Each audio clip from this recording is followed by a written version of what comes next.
The competitive 40K network presents Art of War. Art of War. Strategy and tactics. Discussions with the best players on the planet. Now your host, Nick Nanavati. Hey everybody, welcome back to another episode of the Art of War 40K podcast. This week we are joined by a very special guest all the way from Germany, Tim Schneider. How are you doing, Tim? Hey, I'm doing fine. And you, my friend? I'm doing great. Thank you so much for asking. I'm really excited for this conversation. He just came off of the first place finish at the Pyra Cup, in which he was the highest scoring player in the team tournament. For those of you who don't know, Pyra is an amazing event where the US national team, the Polish national team, German national team, and so many others gather together to basically practice for the World Team Championships that comes up in August. So it's almost like a mini WTC. It's a shark tank of player skill. And Tim, you just got the highest score on your team Germany, which placed second, with Votann. Yeah, I mean, like, Votann, really strong army. And we will talk about it here, I guess, why, in my opinion, it's one of the strongest, or not even the strongest army right now. And I think it will be quite an interesting talk for a lot of people that don't really have Votann basically on their stat check line for what is right now the best army in the whole game. Yeah, seriously. The reason I'm so surprised is because we notoriously rank Votann as a pretty middle faction, you know, not too bad, not too great. Definitely not what I would consider an auto-include in teams, and definitely not what I would consider something where you'd get fantastic results that you got the whole tournament. So that's what we're going to do in this episode. We're going to break it down. We're going to get to know Tim. We're going to get to know the German scene, how this powerhouse of a nation plays Warhammer, does so well at it, and how, Tim, you and your Votann army works ultimately. And then in part two of this conversation, that's going to be for our patrons, we're going to talk about how it actually happened on the table. Round by round by round, go through Pyra Cup, where you literally played against some of the best players in the world and came out as the highest point scorer with Leagues of Votann. So if you're interested in learning more about this faction, if you're interested in learning more about teams, or if you're just interested in Warhammer 40K, I can't tell you enough to subscribe. You can subscribe on patreon.com/AOW40K. You get access to this episode, 270 plus other episodes, and an amazing Discord server full of people who can help you learn the game and become your best. You're going to get tons of access to all kinds of players that you wouldn't have before. And you get to participate in our new TTS leagues where people can play online with their friends. All right, Tim, are you ready? I'm ready. I have my water here, and I'm ready to talk a whole lot of Votann. That's what we're here to do. But before we get too deep into the Votann, which I know you're eager for, I want to get to know you a little bit. Tell me about how you got into Warhammer. Yeah, so basically, I had two phases of Warhammer.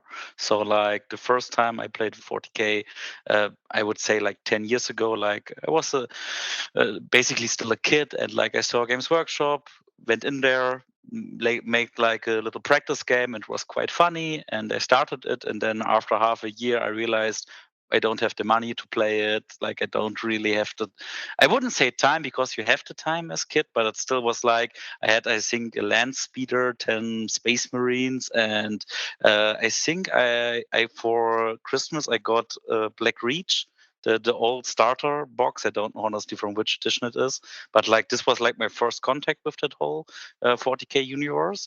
But then I stopped it, and then I basically started playing with the 10th edition. So like Very this nice. is where. So the Black Reach, I think, came out in 5th edition, if my memory serves, which was like, I don't know, 15 years ago, something like that.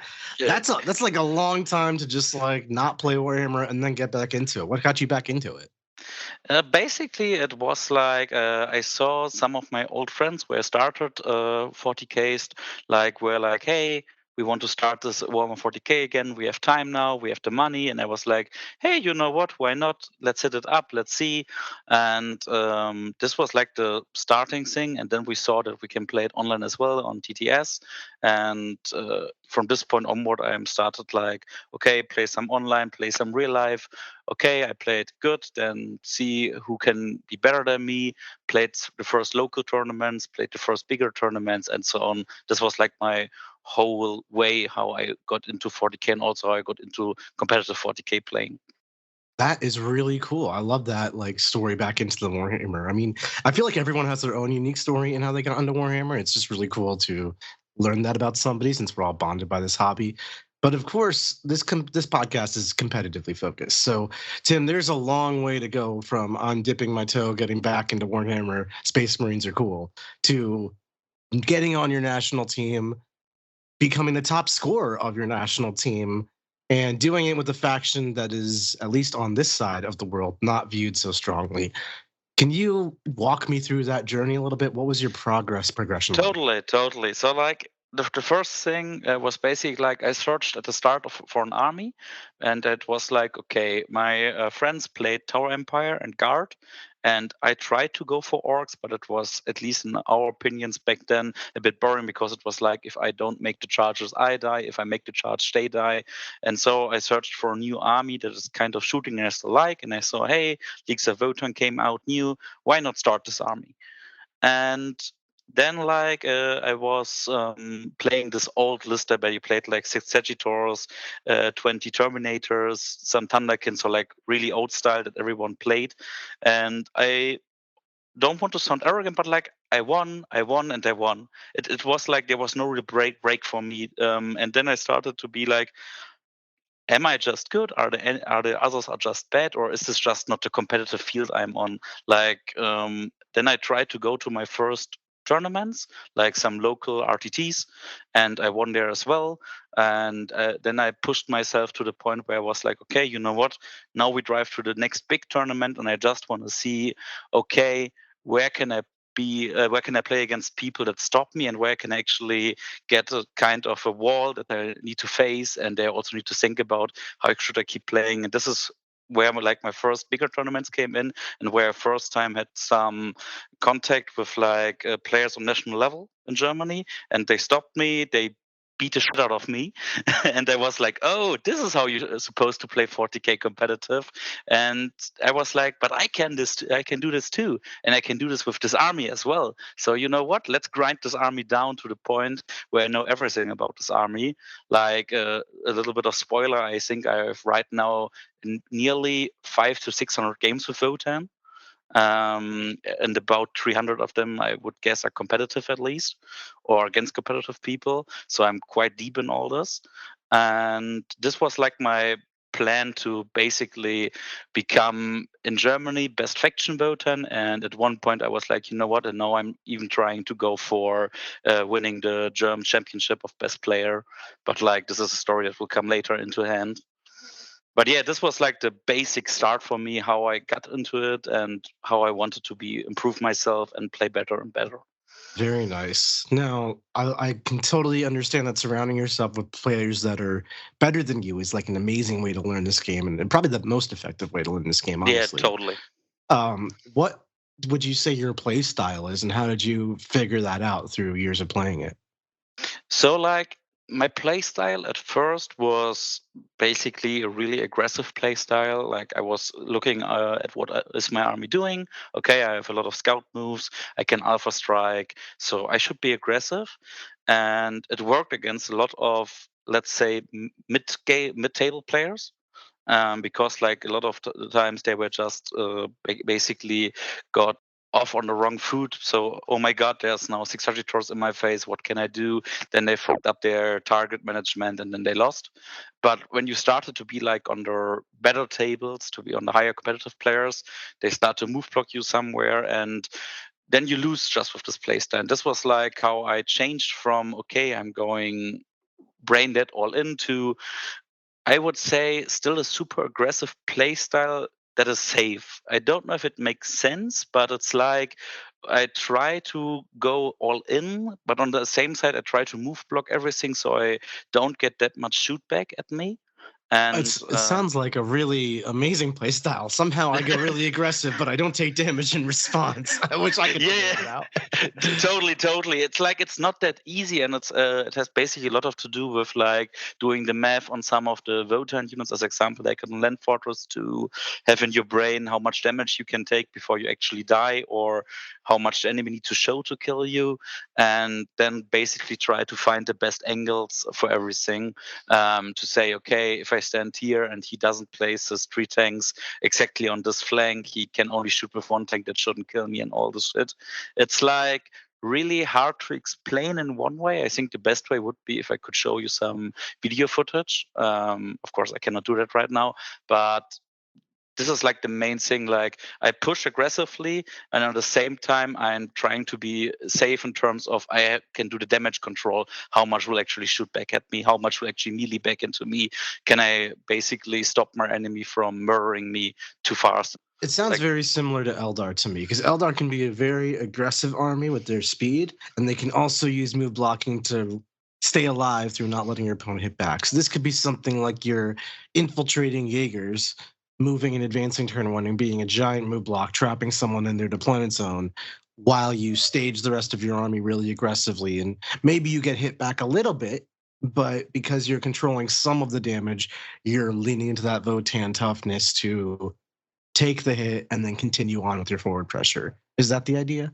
Yeah, this is the perfect example how you would describe it, I would say. Awesome. Okay, so I got a decent picture of that. I'm curious, Tim, before we keep going, do you play other armies, or are you just like Votann all the time? I play orcs as well. That's like my second main army. That's another aggro pressure army for sure. Yeah, basically, because like I had the problem, to just drop some fun facts. When I first joined my team where I'm right on now, they were like, no, you're not allowed to play Votann. They are too bad. You need to play orcs. That's awesome. So it's like orcs as well. I dipped some time into Sisters and some time into Atmec, but not really that hard. Like more like 10 to 15 games, get them to know a bit, and then saw, it's not something I want to play right now. So this is like the 2 main armies: Votann, orcs, 100%. Awesome. Okay. So I can imagine you take a similar style of approach with orcs, using like commandos instead of Jaegers or something. Yeah, as example, basically. It's like, okay, this one army is a bit more melee focused. Okay, now you have tank busters, so it's not that hard anymore. But yeah, it feels like it's kind of the same army in terms of how you play the whole game. What is the list you actually took to Pyra? So the list I actually took to Pyra is something a lot of people maybe know already if they follow it, but it's basically 1 Brôkhyr Iron-master with an enhancement, Appraising Glare, 1 Einhyr Champion with an Axe, 2 times 10 Warriors, pretty standard equipped, both with the rotary guns, 20 Beserks with hammers, what probably is, I would say, the most inventional thing I have there. 10 Yaegirs, standard as well. 2 times 6 Pioneers. And then we have 2 Hekaton Land Fortress and 3 Sagittars, all with the casino guns, basically. So D3 sustained. Awesome. That's a really compact list. Basically, 2 of all the good units, some skirmishers, some bikes, some land forts, some berserks. It looks very unassuming, Tim. I'm not going to lie. I really have no idea why this is such a powerhouse of an army. Obviously, it's your generalship behind it. But I want to hear it from you. Why did you take the units you've taken, and what is the overall approach strategy with this army?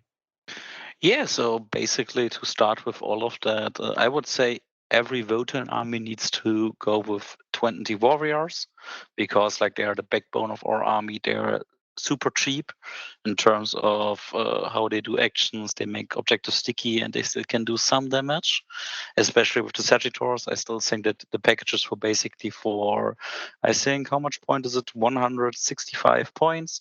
You have a unit that just goes onto a point, and the enemy needs to send at least 2 units out to kill both of them. And this means you can trade really effectively. Then, of course, you have the bikes, 2 times 6. And I know a lot of people are not a fan of the big units because they're quite hard to hide. And that's totally true. Like, you need to have some grind on the maps to actually see where can you hide, where can you not hide them. But on the other side, like 6-man units can delete nearly everything in their game, especially with like the sustained tattoos and the tokens. And they're basically our only unit that actually is kind of mobile and also has such a huge move block opportunity. So in some games, you can just say, fuck it, I can throw one of the units just if I get turn one into the enemy, shoot, charge, and basically block half of the army on the one side, use the Jaegers to block the other side. And yeah, then we come down to how the German people would tell the secret tag. The 20 Berserks with the Hekaton Land Fortress. Basically, the Berserks were like an idea from me when the Bully Boys were out, when you had like the Mega Knobs with the 4 Funeral Pain. And my brain was like, there need to be some unit that can still kill this Mega Knob unit. Someone has to kill the Mega Knobs. Yeah, basically. And this is like where I started to come with the Berserks. And I'd be like, okay, you know what? If you actually look down at the stats, you have like 32 attacks with strength 9, damage 3 hits that can go to AP4. So there's not much in the game that actually outlives these guys. And because they are so cheap, I mean, at the end, we're still looking here for 22 HP with a 5 of Funeral Pain, so it's more like 32. And we don't even consider here the 2 damage that can actually take off some of the bigger damage shots because of Funeral Pains, good rolling, bad rolling. And because they are so overkill, it's mostly still enough if only 2 to 3 come into their target, as long as there's judgment tokens, because they will still kill it in the end. And so how many points is like a unit of 10 of these guys? 200 points. It's like the move cheap. 5 situation on an all melee unit, that doesn't deter you? Not really, because in the end they're still in a Hekaton, so they will still move 8 out of the Hekaton. And let's be real, they still have a 16-inch threat range that is kind of reliable. 15 to 16 depends if you're a bit more for Gambler or a bit less. And on the other side, like Hekatons can push up still quite well in this matter because, of course, they can die and a lot of armies can kill them, but they need to show so much for that. And as long as the Hekatons can basically bring them in one good spot to stage, this is all you want to have. Basically, you have like your 16-inch bubble around the Hekaton where no enemy bigger unit wants to come, because then they will just get hammered to death. Right. And your Hekaton's not like a squishy little transport. Like if your opponent even attempts to kill a Hekaton, it may not even work, and let alone kill the Hekaton, then kill the guys inside. Like that's quite the feat. Yeah, totally. It's like, okay, you need to already have like your 2 to 3 ballistas dreadnoughts just to kill the Hekatons, and even this can go wrong. And it starts to, at one point, gets really hard for the enemy to actually have the units to do the damage on the Berserks, and even then you can still place your Hekatons like that. If it dies and he has enough shooting left, they will just drop behind the building or out of line of sight or whatever. Yeah, I've only played against like 5-mans of these Berserks before, and they are largely ignorable from my perspective as an opponent. Like they're slow, not really interested in trying to get near you. Like it's kind of okay. I suppose that's army dependent. I assume they'd be a really good countercharge into like the Mega Knob problem, right? The Mega Knobs want to come into you, and you just hit the Mega Knobs really hard after they do. Anything like World Eaters or Chaos Space Marines. Like they have to walk right into this. But against the shooting armies, I suppose like they're just great board control. Yeah, totally. It's like if you have like your turn 1 aggressive play turn, and then you can just move the Hekatons up and be like, okay, this and this is the angles you could shoot like on the middle objective. But if you go at this angle, then the Berserks can reach you, and then everything for you starts to get really messy. So like this is the main point, that you basically I would say 400 points, basically, you can block off one side nearly completely for the enemy or force him into bringing something heavy there for trade. Right. I see that. Okay, so let's talk about the rest of the army. You have 2 units of 6 of the Pioneers, and I'm kind of surprised because I usually like to see these as like little 3-mans that skirmish up and down, screen the backfield, and do something else interesting later. 6-mans are very committal. What's the idea there? So, like, the first thing, the 6-man squad alone can screen the whole backfield against 9-inch. This is like the first big things what I really like there, because you don't need to think that much. You need to look, okay, is this screened, is this not screened? It can just do it. On the other side, a 6-man bike squad on average kills so much right now in the meta. Like I said before, if you just do a bit down of the map, if you shoot against targets like Predator or a Doomsday Arc, and they don't have the CP to AOC, or let's say they don't have AOC, they come on average as close of killing them or nearly killing them. And they're like one more piece the enemy needs to respect overall. And I mean, yes, they are not that tanky, but on the other side, we are still looking at 3 HP and 4 HP models. Of course, only with a 4-up save, but still toughness 6. They murder everything that is a Marine and doesn't have a 2-up save in AOC.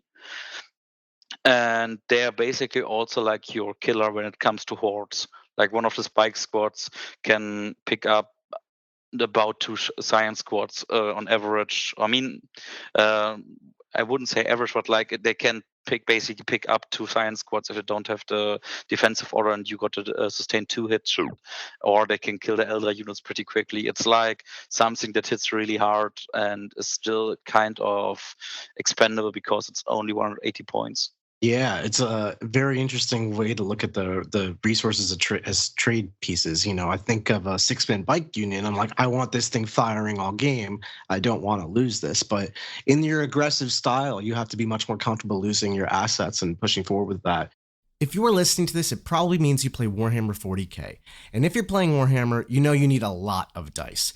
Baron of Dice is where we get our dice from. They produce amazing different kinds of dice. We just recently got all kinds of different faction dice shipped to us, which we use on our stream games. But not only do they look really cool, but they're highly customizable. You can get different symbols, corners that are square, corners that are round, different shapes and sizes, different sided dice. It's all the rage. And they're customizable in color and design as well. They are so cool looking. Not only that, but they feel great to roll in your hands. I've never held dice that roll and feel this good. Not only that, but they are scientifically perfectly balanced. There are tons of case studies on people rolling thousands of dice and recording all the results that they get. And sometimes you might get a die that rolls just a few too many ones. We've all had to throw it out before. These dice are not like that. They are perfectly balanced to a T, thousands of rolls, perfect distribution. If you want to take your Warhammer game seriously and make sure the dice are not screwing you over, get some Baron of Dice. What is like a typical game flow for you? How do you approach it from a strategic level? The first thing is basically I'm looking down, can the enemy answer my stat check? Like this is the games we actually look into, because if the enemy, as example, is like a World Eater player or an army that doesn't shoot, I'm sitting there and be like, okay, cool, I have 400 points that are basically the best melee counter that the game has to offer right now, and the enemy doesn't have shooting to stop me from deploying on the line, so I just screen my army out a bit, I put my Hekatons in place, and then I just run over him. But let's say I play against enemies that, as example, Marines Gladiators, like with a lot of flyers, like the speeders, with some Preds, with some Ballista Dreadnoughts. It starts to get a bit more tactical in terms of, okay, if I push, how can I push, on which flank I want to go, like which of the assets from his side I need to block off, and not just block off in terms of put them in melee, so literally move block so he can just fall back over me and just go for the 1 to 6 chance and not dying. This is like the tactical point where I go down there. And like this is, I would say, still the thing that costs me the most of time, or like it has cost me the most of time, because like I said, I have so much reps now. I know basically every army in the game to play against, and like the main part that takes your time is the deployment, because even if the Votann army looks kind of fast, it's not, and you have a lot of tanks still to move, so you need to have a really good plan in your mind where you want to stand turn 2, where do you want to stand turn 3, that you don't block yourself off in terms of scout moves, normal moves, advances, whatever, and give the enemy like good or bad angles at you. Very nice. Yeah, it's just that like move blocking to force your opponent into their deployment zone and lock them in there, almost a jail style, while you're taking up the mid board and threatening them with real guns, right? The land forts are real firepower. The pioneers are real firepower. Yeah. Sagittars are casino cannons, but like you got to respect them, right? Totally. And then, like, my opinion, the part I mostly like is the Iron-master, because it's a model that has a healing at the end of the movement, and it has healing for 3 flat. So you can actually go in some, I would say, trading matches. So what I mean with that is the enemy has a Rogue Dorn that can just shoot his long-range weapons into you, and you can only shoot your bolt guns back into him. And hey, this is fine. Like, you will do some damage, he will do some damage, but now you have your Iron-master, and basically you will heal each turn for 3 HP. And so now he cannot go for this trade, or I mean, he can go, but then he just loses it over time. And the Iron-master, for now, every game I played, he did at least 6 to 9 points healing. This is just like a tech marine, right? A Votann tech Yeah, marine. basically, he's a tech marine. Like, he doesn't give +1 to hit, but like, it's a 5-man unit, so it can screen and hold a bit more, and heals for 3 flat. And he has like, why God even knows, has a damage 3 weapon and melee and shooting with anti-vehicle 2 up. So in some matchups, like against Chaos Knights, he can even do some damage against the units that actually push through to you. Interesting. And kind of the approach is that nothing is really that durable outside of land forts, but all of it is semi-durable. So you just like out attrition your opponent. Is that the idea? Yeah, basically, like the main idea is that, okay, if I show my enemy a Hekaton as example in the first turn, he need to show me so much from his army that I then can counter punch, that after that he doesn't have enough firepower left to go for the second Hekaton. Right. So it's threat overload in a sense. My next question was literally gonna be, like in competitive Warhammer, oftentimes everybody hides behind line of sight, and then you don't want to be the first person to expose yourself because you get hit by the full army. And it seems like you're totally fine getting hit by their full army because it's not going to do that much, and then you get to hit back with most of yours. Yeah, it's once again like a really tough question to answer that easily, because of course you don't want to get hit from everybody for free. It's more like a thing that you can control what will hit you, and that you are fine if Hekaton die, if for the counter punch every anti-tank gun from his army dies. It's like you always need to think about and make a conclusion. What are you ready to sacrifice? And from the other side, what does he need to show for that? And will he show that, or will he just ignore it? Like, I had a lot of games where even when the Hekaton was deployed on the line, my enemy did ignore it completely, even when he started, because he was just like, even if I go for that, I maybe kill it, I maybe don't kill it, because we are still in the end talking a lot of times 4-up saves that can be a pain in the ass. And on the other side, if the Hekaton survives, the little Iron-master comes, heals it back for 2 turns, and then he comes back with 8 to 10 wounds in the game, and he basically lost the game then with like this turn 1 all in. I totally get it. It's very cool. So how do you determine what goes in on the early turns, and with respect to the fact that everything scouts for the most part, and then you have your Jaegers that are infiltrators that are, I assume, are buying your scout space and kind of just staging upright? Do you send it all in waves? Do you like just completely lock your opponent in their deployment zone for a turn? What's your approach there? Depends really hard on the mission that we are playing, and also like on the army. But like the main parts, what I basically wanted to do is I want to be able to go from one side to push completely into his deployment zone, try to block him in there, or at least like do the fighting and all the shit in his deployment zone. Because even if I start losing it there, it will not matter in terms of map control. Because if I go first, he has the last turn, so he will probably, if you don't table him, have a possibility to get like 15 points primary. So how can I prevent this? Okay, I can do the whole fighting for turn 2 to turn 4 in his own deployment zone, and probably I can already score my primary points to max. Right. So there's some games where you decide the approach is to just all in them, maybe get tabled by the end of it, but you've already won on terms of points by the time they dig out of their deployment zone. Yes. And then other games, I imagine you're approaching it more trade-based and not so all in. Yeah, basically, like if I don't go first, then you cannot go all in anymore because you don't have the range to do that. So at this point, I'm starting to play it much more slower and thinking about, okay, I have the last turn, so I am probably, depends on the mission, 10 to 15 points up already if I don't get tabled. And then how can I keep it going? Then like putting a Sagittar on a point, forcing my enemy to show 2 units to kill it, and basically going down this more kind of trading playstyle that we see a lot of times on tables, I would say, especially on competitive tables. Right. It's very fascinating because when I think of Votann, I think of a very slow army that doesn't really fly outside of the Pioneers, and not one that can really change its game plan on a whim like that. And it seems like you can really make a lot of decisions in terms of approach right at the start of the game. You find out if you're going first or second. You're going first, you kind of all in jail them, push them around. And if you're going second, you can scout behind terrain and all of a sudden be very safe and defended on your side of the board, and then take a totally different approach to it. Do you find the speed is an actual issue for you or not really?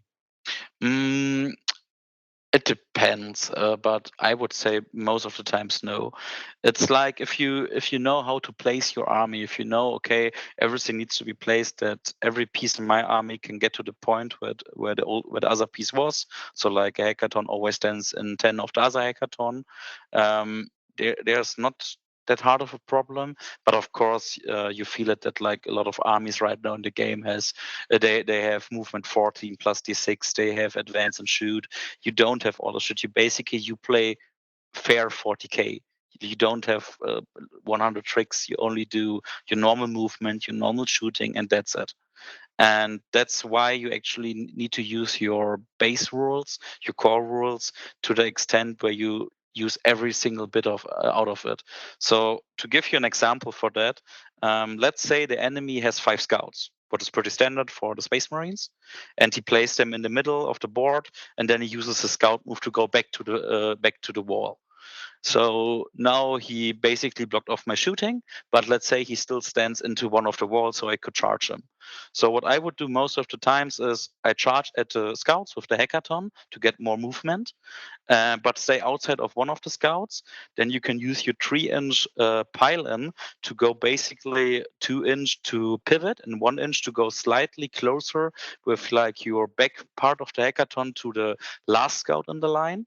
And then you use your consolidate to once again pile and go 2-inch to the closest model that we have now. And now you have like nearly crossed like 6-inch movement, and you're standing much better and much far into the enemy, and can maybe from there get a much better way of charging for the berserks or whatever. It's like you need to use every little mistake the enemy gives you to get more movement, to be faster.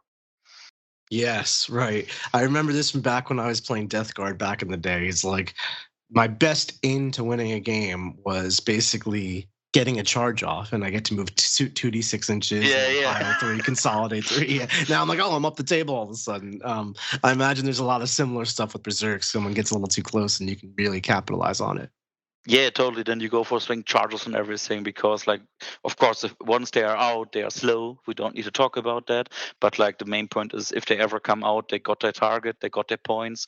So at this point, it's more like a unit that will stand basically next turn on his home base marker, and then you're fine. Or like they are dead anyway. Or you fuck them up, okay, but then it doesn't matter in the end. But yeah, this is like one of the main part there. Yeah, I'm really surprised I'm not seeing any of the Terminators. The Hearthkyn, what are they called? The Hearthguard. Hearthguard. There's so many hearts in this army. Yeah. Yeah, they have like 1,000,000 shots, and they're like incredibly hard to kill for 2 wound dudes. Like, I'm very shocked not to see any. I think they're much too easy to kill, in my opinion. One man's perspective versus another. I hear you. So I mean, it's for me. It's like I look at the 2 wounds, and then I'm thinking, okay, if you really want to play them, you need to play a 10-man squad, because like the 5-man squads and hackathons, of course, they can work. I don't see them work, but whoever, like, I know this is like a big discussion, but in the end, like, okay, you go for the Hearthkyn blob. So you have okay shooting. That's right. It's even sometimes it's even good, but like, what in the end do they really kill? The grenade launchers killing like mass units. Okay, but for that I have my pioneers. Okay, then you have your plasma shots or your Volkites. I would always go for the plasma because of range, but once again, like, you can do whatever you want there. But okay, then you have like your 10 shots plasma guns. Okay, but I have the hackathons that still doing kind of well as well in like big target and with damage 4 even better. So like in the end, I have a unit that cost me nearly 400 something points because you need a Carl in there, and then you need an enhancement in there, and you need a CP because you need to drop them, you need to AOC them, you need to reroll the charge. It's like so much things they need to do, and they cost so much. And then I see in the army that nearly every army now has a lot of damage 2 weapons. And even if you don't have them, like an army will throw a nade in there, 1.5 half-guard dead. Then they will tank shock it. Then we are at 3. Then we are at another 1.5 to 2 half-guard dead. So we already lost for 2 CP like 150 points or something, and this is not even shooting or anything else. So in my opinion, they are just not durable enough to even be considered playing in terms of points and what we else have to offer. Yeah, I totally see that, especially because the way that I see them often run is just 5-mans in the land forts, but they would compete with your 10-man berserks in the land forts, and that's kind of like what your thing is. So the list is starting to make sense to me. I'm really seeing the full picture of how it comes together. How are you doing, like, your judgment tokens at the beginning of the game, and how much do judgment tokens impact you beyond the first 4 initial marks? So, like, for judgment tokens, I have a pretty easy way to go around. It's like if I go first, 3 judgment tokens go on things that I can reach or I know I will reach next turn if he shoots back at me. And 1 judgment token will always go on a unit that I can reach 100% and kill for the additional CP. And if I don't go first, then I will most of the times use judgment tokens like on the 1 unit that will probably try to move block me, like Rangers or on the Nurglings, or if there's any unit like that. And else, of course, you always go like for these big units, the big blobs. But I felt that it's sometimes better to put judgment tokens just on things you can see to kill, because in the end, if every unit that has a judgment token dies in like turn 1 or maybe turn 2, his army still needs to kill you, so you will still get judgment tokens. And this is like an approach I know that it's a bit different than other people do, because as example, if you play against Custodes, I mean not Custodes is a bad thing. What would be a good example? Against Marines, as example, where you would normally say, okay, I will put my 4 points, I will put my 4 markers, 1 at the Kaiga blob with the company heroes, 1 at Gulliman, and then I have 1 at the scouts because I start, and the last one needs to go on the Ballistos Dreadnought because I can see it. Like I would change it and would not go for Gilliman, because I know at one point Gilliman will come out and will murder things from me, so you will get his judgment tokens anyway. But like this is really deep dive into expecting what will kill me, who will get judgment tokens, who will not get judgment tokens. Yeah, absolutely. There's a lot of different thoughts to that, but it makes sense. You're basically trying to get that easy kill early and then like murder the tough stuff later. When it comes up, just make your life easier. I think getting that +1 to wound really can make like killing a land raider into a very not difficult task all of a sudden. So sometimes there's very obvious targets, right? Yeah, totally. Like if you see, like if you play against Custodes and he has like 4 bricks of Wardens, of course these 4 bricks take them. It's like sometimes it's like this, something is like this. Against Eldar, as example, it's really interesting because at least if you don't play like the Fire Serpent spam, it gets kind of tough to actually put your tokens on targets that matter, because the +1 to wound doesn't help you at all. Right, they're just gonna die anyway. Yeah, that's right. So it's like this is sometimes a bit of a funny one, where you place them. But like overall, I would say just go for units that you can kill, because or if units that you want to kill rather, or units that you can already kill. Yeah, units that you can already kill if you can, because like a Canis Rex will always get his 2 judgment tokens in the game. Like if he doesn't go for the Canis Rex killing something, the Canis Rex will not play in this game. And interesting. So you can say, that's so counterintuitive. I really would have just assumed you put it on Canis Rex for value. That's awesome. I love that experience. That definitely is not intuitive, at least to me, but it does make sense when you spell it out like that. Mm-hmm. Talk to me about primaries and secondaries. I imagine primary can be very easy if you're jailing your opponent effectively, but sometimes that doesn't work for you go second, or it's maybe like a mission where that doesn't value that much. In those types of scenarios, how do you play primary? And then what's your secondary plan as well? So secondary is 100% of the time you go tactical. Like I would still say most of the armies will do basically every game. And for the primary plan, it's pretty easy. You have like most of the times your network expansion that you can hold quite well behind a wall. So you put a Sagittor there with warriors. You will hold it probably because this is 13 OC, so really hard for enemies to flip. And then for like the second primary, I will normally always really like go for the middle one, because then I have like my basically my circle where I can place my Hekatons, where I know both can still help on both sides if an enemy push there. And they're the same approach. I put a Sagittor on the point with dudes inside, and most of the times the Sagittor is placed like that the dudes can disembark on the point or can disembark behind a wall. So I force my enemy to show something that can kill a Sagittor, and then then the enemy needs to show something that can kill warriors as well. And at this point, I can start trading them down, because you can do this like 3 times, and most of the times your enemy cannot do that for 3 times as well. Or like if he does that 2 times, then with the third you can say, okay, now I go into your face, because you don't have the power left to answer my stat check. Yeah. And for secondary game, it's most likely you have your little champion. This is like 60 points on a 40mm base, 2-up save, toughness. Does this guy 6. just deep strike? No, he cannot. This is like one of the worst things. Like he can get a war gear that gives him deep strike if he leads a unit, and this unit already have deep strike. It's like fucked up rules, whatever. But the good part is, because he is so small on a 40mm base, and he can be in the Hekaton as well, because Hekaton is 12 man capacity. He can basically do all your actions like sabotage and just stand base. In most maps, he can still stand nearly in your home deployment zone, because most of the times you have like a rune that is like a bit over in the no man's land field.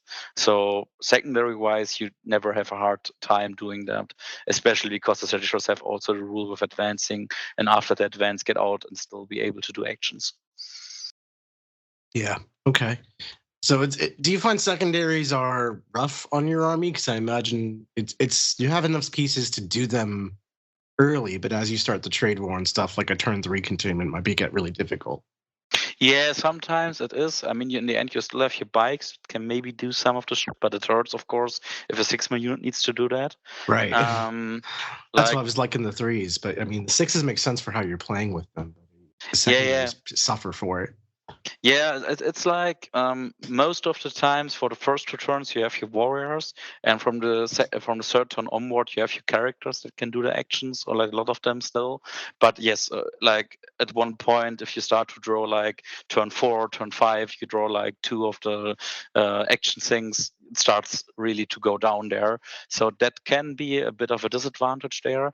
On the other side, like every kill secondary, you basically love to take them, or like secondaries where you need to stand for like engage or behind and whatever, because you're pushing to your enemy.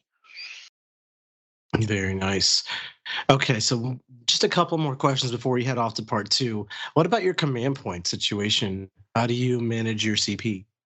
So command points, it's basically it depends a lot against what are you playing, and do you get your 3 CP next turn if you kill your units.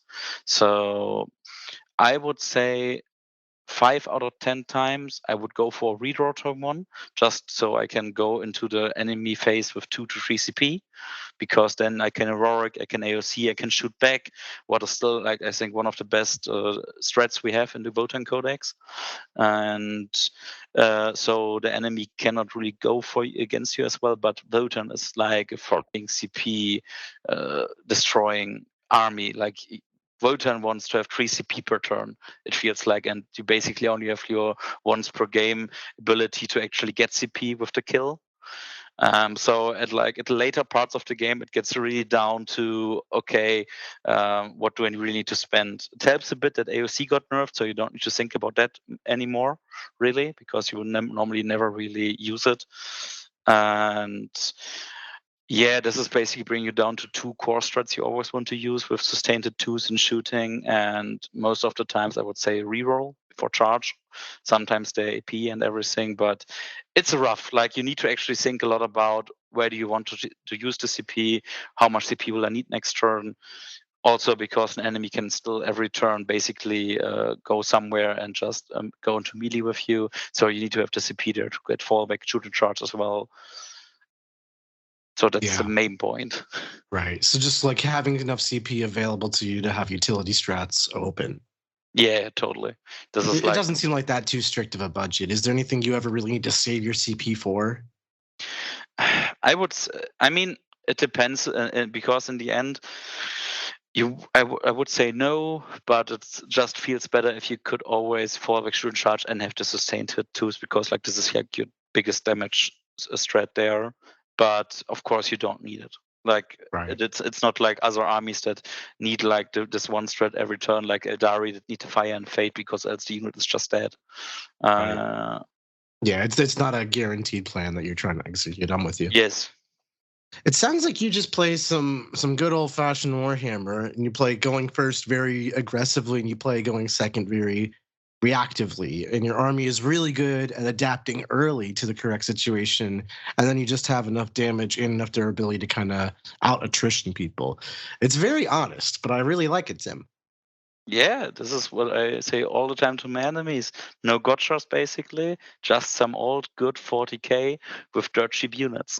Dude, I'm not gonna lie, you're making me quite jealous. This is like exactly how I like to play some Warhammer. I might have to give some Votann a try. I have one more question before we head off to part 2. If you had any advice you can give an aspiring Warhammer player looking to get better, what would it be? I would say, first thing, do some math. I know it's like still a hobby and everything, but sometimes just check the math on how you're surviving against something, or what do you kill and what you don't kill. And the other thing is, sometimes just look at the map and just try with your brain to focus like a game plan for turn 2, turn 3.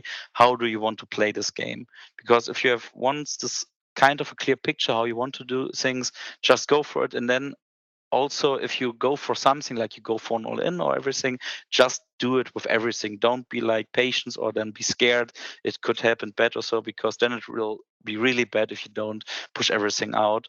Like if you decide for something, go for it. Yeah, I love that piece of advice. I think more people doing math could benefit a lot of players in Warhammer. Tim, you've been such a pleasure to talk to. I really enjoyed this conversation. I'm excited to continue it in part 2. And thank you so much for coming on the show. I have to thank you. Awesome. Well, listeners, thank you so much for coming into the show. As always, we cannot produce the show without you. You mean the world to us. It would really help if you support us on Patreon. Patreon.com/AOW40K gets you access to this episode's part 2, where we're going to talk about Tim's actual games from Pyra, one of the toughest team tournaments in the world, where he was the highest play scorer with this very honest Votann army. You don't want to miss that. You also don't want to miss out on our Discord. You don't want to miss out the 270 plus other episodes we have. And you don't want to miss out on that TTS League. So you do want to sign up for our Patreon, patreon.com/AOW40K. Thank you so much for listening, everybody. We'll catch you next week. Like what you just listened to? Check out Art of War Down Under and Art of War Unbroken on the competitive 40K network. The Art of War 40K.com.